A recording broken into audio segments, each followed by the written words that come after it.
जाजपुर जिला कोर्ट अतिरिक्त जिला कोर्ट रे बोमा चेतावनी एलटीटी ऑर्गेनाइजेशन पक्षर बोमा धमक दिया सूचना इमेल जरिया दिन 12टा मध्य बोमा धमक दिया जहां कोर्ट परिसर में व्यापक पुलिस मुतयन होगा सह सन्धानी कुकुर सहायता चली जांच स्थानीय अंचल एक भयर वातावरण सृष्टि होइछि।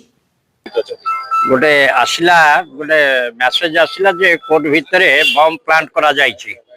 एई खबरटी प्रचार हला फल रे जते एटी थिले सब वर्तमान माने आईनजीबी एवं मोहरी एवं जुडिशियल ऑफिसर ये गोटे माने गोटे आतंक परिवेश आ भितर सृष्टि करछि।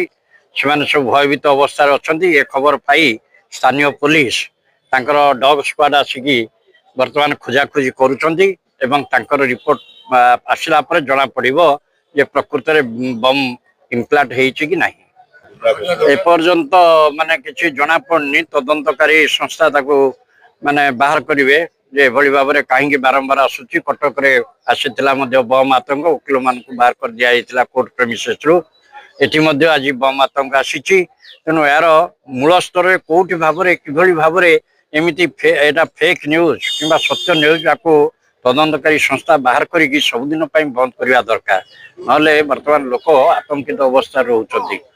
फेक न्यूज हेई पारे किंतु ए गोटे न्यूज एभली गोटे न्यूज आसिया पड़ले लोक निश्चित भाव में भयभीत हे। राजीव महांती आईनजीवी जाजपुर निश्चित भाव में आम प्रथम या पूर्व गत मसरे थर दमकपूर्ण आसला कटक हाइकोर्ट रे आम सब टीवी देखुलु आपण जरिए देखुलु। आज सिमिलारली आज जाजपुर कोर्ट रे से एक आतंकर वातावरण सृष्टि करिछि।